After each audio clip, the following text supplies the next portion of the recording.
Welcome students. This is your history class, class 7, chapter 1, part 3. We will continue the chapter 1.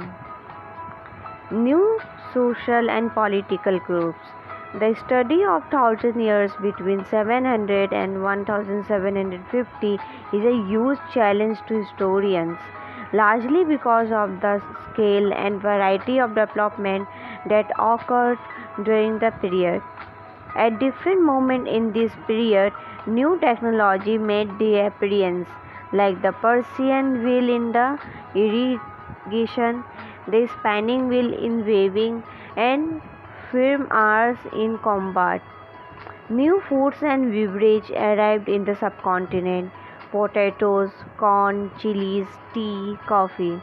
Remember that all this innovation, new technology, and crops came along with people who brought other ideas with them as well.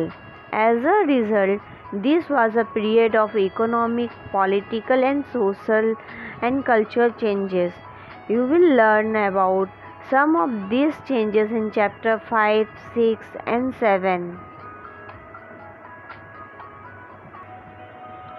नए सामाजिक और राजनीतिक समूह सन 700 और 1750 के बीच के 1000 वर्षों का अध्ययन इतिहासकारों को आगे भारी चुनौती रखता है, मुख्य रूप से इसलिए कि इस पूरे काल में बड़े पैमाने पर और अनेक तरह के परिवर्तन हुए।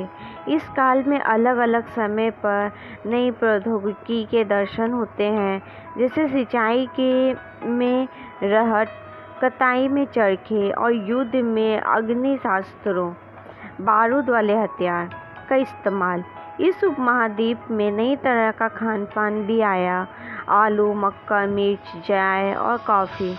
ध्यान रहे कि ये तमाम परिवर्तन, नई प्रौद्योगिकियाँ और फसलें उन लोगों के साथ आए जो नए विचार भी लेकर आए थे।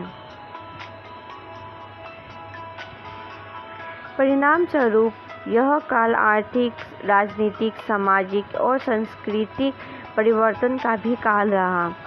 अध्याय 5, 6 और 7 में आप इन सब में के बारे में कुछ में जानेंगे। This was also a period of great mobility. Groups of people travel a long distance in search of opportunity. The subcontinent held immense wealth and possibilities for people to carve a fortune. One group of people who became important in this period were the Rajputs, a name derived from Rajputana, the son of the ruler. Between the 8th and 14th centuries, the term was applied more generally to a group of warriors who claimed Kshatriya caste status. The term included not just rulers and chieftains, but also soldiers and commanders who served in the armies of different monarchs all over the subcontinent. A chivalric code of conduct, extreme valor, and a great sense of loyalty were the quality attributed to Rajput by their poets and bards. Other groups of people, such as the Marathas, Sikh, Jat, Ahom, and Kayas Khas, a caste of scribes and secretaries, also used the opportunity of the age to become politically important.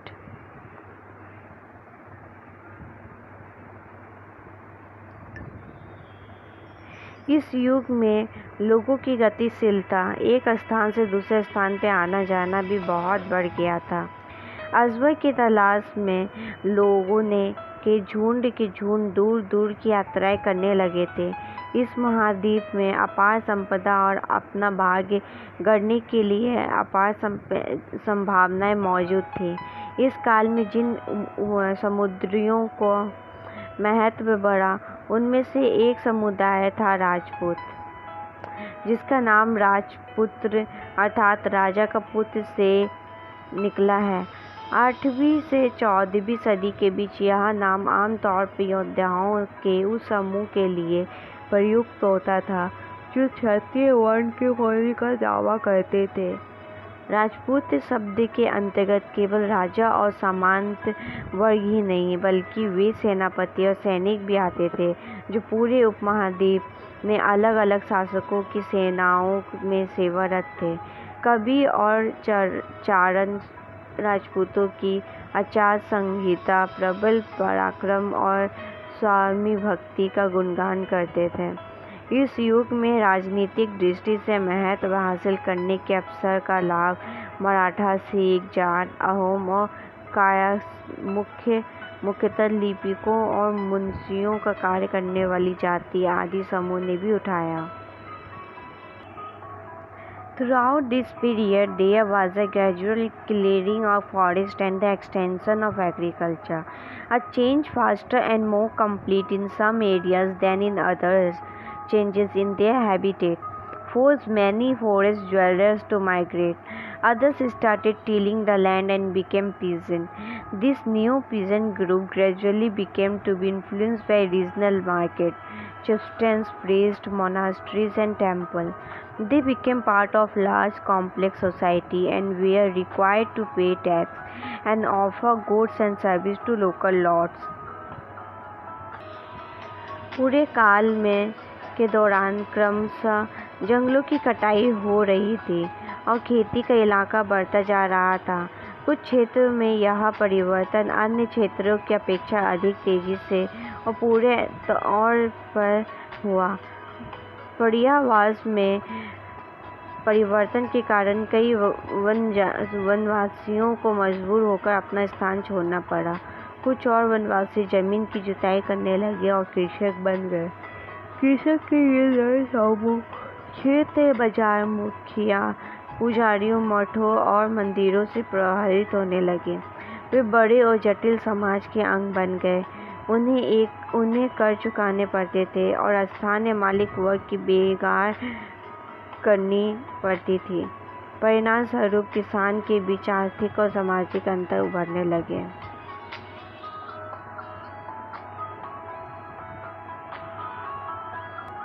As a result, significant economic and social differences emerged amongst peasants. Some possessed more productive land, others also kept cattle, and some combined artisanal work with agricultural activity during the lean season. As society became more differentiated, people were grouped into jatis or subcastes and ranked on the basis of their background and their occupation. Ranks were not fixed permanently and varied according to the power, influence and resources controlled by members of jati. The status of some jati could vary from area to area. कुछ के पास ज़्यादा उपजाऊ ज़मीन होती थी, कुछ लोग मवेशी भी पालते थे और कुछ लोग खेती से खाली समय में दस्तकारी आदि का कुछ काम कर लेते थे। जैसे जैसे समाज में अंतर बढ़ने लगे, लोग जातियों और उपजातियों में बंटने जाने लगे और उनकी पृष्ठभूमि और व्यवसाय के आधार पर उन्हें समाज में ऊंचा या नीचा दर्जा दिया जाने लगा। ये दर्जे अस्थायी नहीं थे। किसी जाति विशेष के सदस्य के हाथ में कितनी सत्ता, प्रभाव और संसाधन का नियंत्रण है, इसके आधार पर उसके दर्जे बदलते रहते थे। एक ही जाति का किसी क्षेत्र में कोई दर्जा हो सकता था और किसी अन्य क्षेत्र में कोई और। Jati framed their own rules and regulations to manage the conduct of their members. These regulations were enforced by an assembly of elders, described in some area as a Jati Panchayat. But Jatis were also required to follow the rules of their villages. Several villages were governed by a chieftain. Together they were only one small unit of a state. अपने सदस्य के व्यवहार का नियंत्रण करने के लिए जातियाँ स्वयं अपने अपने नियम बनाती थी। इन नियमों का पालन जाति के बड़े बुजुर्गों की एक सभा कराती थी, जिसे कुछ इलाकों में जाति पंचायत कहा जाता था। लेकिन जातियों को अपने निवास के गांव के रिवाजों का पालन भी करना पड़ता था। इसके अलावा कई गांवों पर मुखियाओं का शासन होता था। मिल मिलाकर वे किसी राज्य की एक छोटी इकाई भर होती थी। This is the end of this video. We will continue this chapter next video. We will read Region and Empire, page number 9 in next video. If you have any doubt, please let us know. We will try to clear your doubts in another video.